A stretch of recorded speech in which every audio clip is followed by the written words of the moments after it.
पंजाब केसरी में आप सबका स्वागत है। मैं हूं चंद्रशेखर धरनी। हरियाणा सरकार के अंदर पब्लिसिटी एडवाइजर तरुण भंडारी जी हमारे साथ मौजूद हैं। इनसे बातचीत करेंगे कई राजनीतिक और ज्वलंत मुद्दों को लेकर। भंडारी जी, स्वागत है पंजाब केसरी में।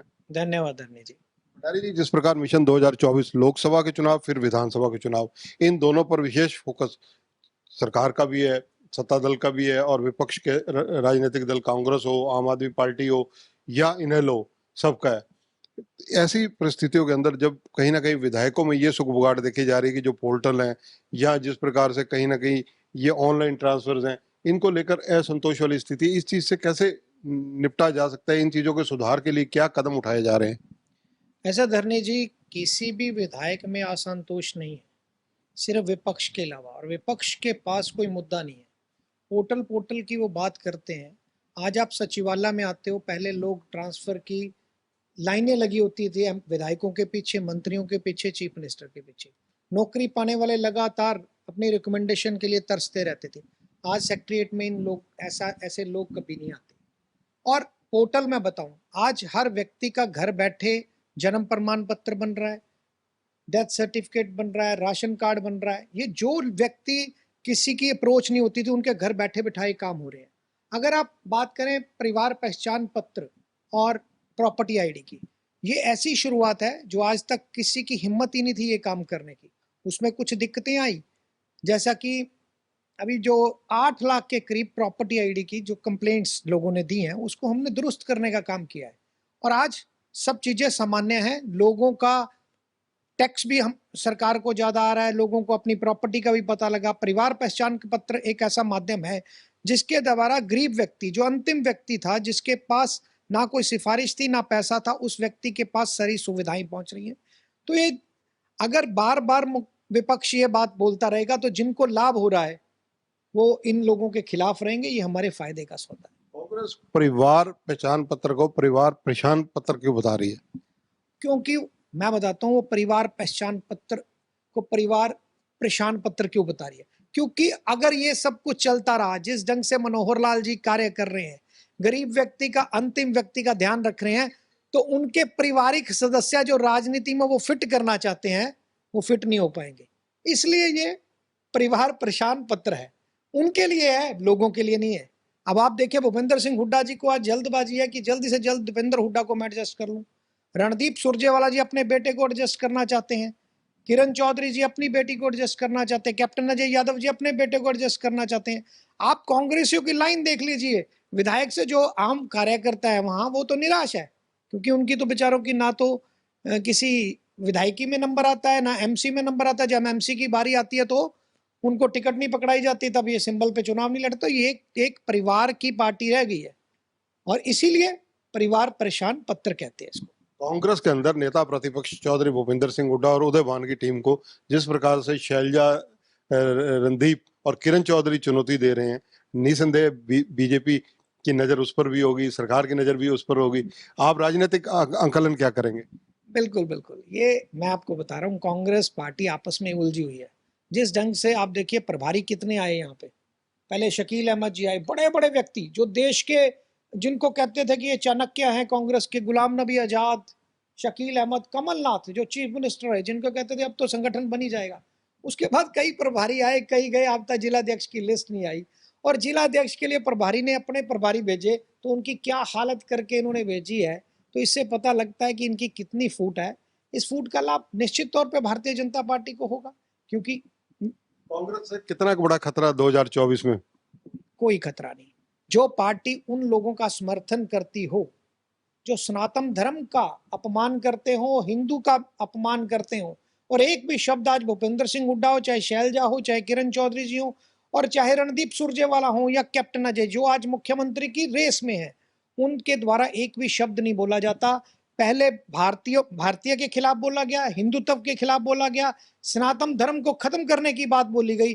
तो ऐसे व्यक्तियों को कौन वोट देगा? ये चली हुई दुकानें, अब ये इनके ऊपर कोई बात करने का विषय नहीं। बीजेपी के दिग्गज नेता हैं, केंद्रीय मंत्री रहे हैं चौधरी वीरेंद्र सिंह, वो भी अक्टूबर में रैली करने जा रहे हैं, मेरी आवाज सुनो, अपने चौधरी वीरेंद्र सिंह समर्थकों को लेकर। अच्छी बात है, बहुत अच्छी बात है। चौधरी वीरेंद्र सिंह बड़े सीनियर नेता हैं और उनको रैली करनी भी चाहिए। वो समय समय पे रैली करते भी हैं और भारतीय जनता पार्टी को मजबूत करने का काम कर रहे हैं। आदमी पार्टी पंजाब के चुनाव परिणामों के बाद जिस प्रकार से पंजाब में सत्ता में आई, हरियाणा में काफी एक्टिविटीज उन्होंने बढ़ा दी हैं लगातार। मतलब chief minister Delhi, chief minister Punjab और कई उनके बड़े दिग्गज नेता डेली हरियाणा की कहीं ना कहीं पब्लिक मीटिंग्स में रहते हैं, कंपेनिंग में रहते हैं। भारत अब आम आदमी पार्टी और कांग्रेस एक ही सिक्के के दो पहलू हैं। अब इनको अलग अलग ना आंको आप, क्योंकि इनका अलायंस आपने देख लिया। वही अरविंद केजरीवाल जो कपिल सिब्बल जी के खिलाफ, सोनिया गांधी के खिलाफ, राहुल गांधी के खिलाफ लगातार बोलते थे, आज उनके मुलायम सिंह यादव, लालू प्रसाद यादव को भ्रष्ट बताते थे, आज उनके साथ फोटो खिंचवा रहे हैं। तो ये इनका अलायंस हो चुका है। और ये सब चली हुई दुकानें जो बंद है, जिनको पता हमारे शटर बंद हो चुके हैं, अब ये सब इकट्ठे होकर मोदी जी का मुकाबला और मनोहर लाल जी का मुकाबला करना चाहते हैं। इनके अब बस की बात नहीं है और ये चली हुई दुकानें हैं। इंडिया भारत में जो बहस छिड़ी हुई है उसमें आपकी टिप्पणी क्या है?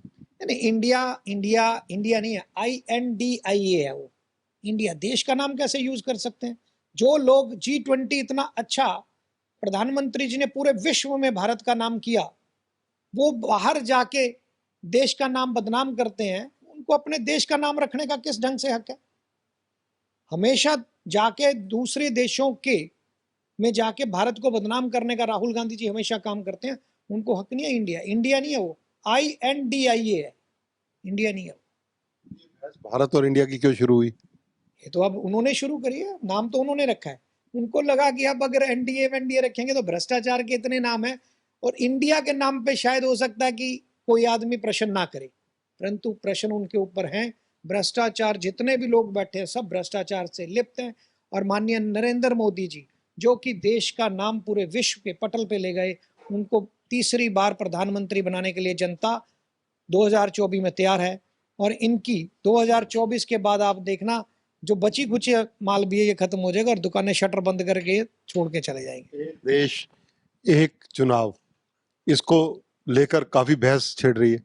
अच्छी बात है, अगर ये हो जाए तो बड़ा अच्छा संकेत है। पैसा बचेगा, लोगों का समय बचेगा और लोगों के काम, जब इलेक्शन आता है तो काम रुक जाते हैं, वो भी नहीं होगा। अगर स्टेट और देश के इलेक्शन अच्छे हो जाए तो बड़ी अच्छी बात है। इस प्रकार से मुख्यमंत्री मनोहर लाल की छवि को लेकर कोई उंगली नहीं उठाता व्यक्तिगत रूप से, लेकिन कहीं ना कहीं जो इर्द गिर्द ब्यूरोक्रेसी है उसको लेकर उंगली उठती है कि ब्यूरोक्रेसी की वजह से काम नहीं हो पाते। ऐसा ब्यूरोक्रेसी अपना काम कर रही है और सरकार अपना काम कर रही है। सरकार ब्यूरोक्रेसी के माध्यम से ही काम करवा सकती है और अफसर भी अपने जी जान से काम कर रहे हैं। और मैं तो एक खुला चैलेंज करता हूँ विपक्ष को कि वो आए और चर्चा करें कि उन्होंने अपने 10 साल के कार्य में समय में क्या काम किए और हमने 8 साल में क्या काम किए। तो जनता अपने आप ही जान जाएगी कि किसने बढ़िया काम किया।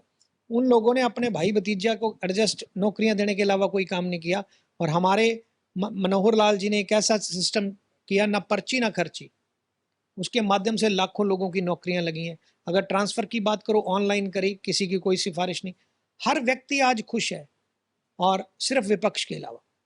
धन्यवाद। तो ये हैं तरुण भंडारी, बहुत स्पष्ट शब्दों में, बहुत सरल शब्दों में सीधा अटैक कांग्रेस पर और कांग्रेस के अंदर जो गुटबाजी चल रही है, कांग्रेस के अंदर जिस प्रकार से एक आपस में जूत बजर चल रही है, सारे मुद्दों का विश्लेषण इन्होंने बहुत अच्छे तरीके से किया और मुख्यमंत्री मनोहर लाल की कार्य प्रणाली को लेकर खुले मन से इन्होंने सराहना की तथा कहा कि ब्यूरोक्रेसी अपना काम कर रही है, मुख्यमंत्री मनोहर लाल अपना काम निर्भीक तरीके से और जनहित में कर रहे हैं।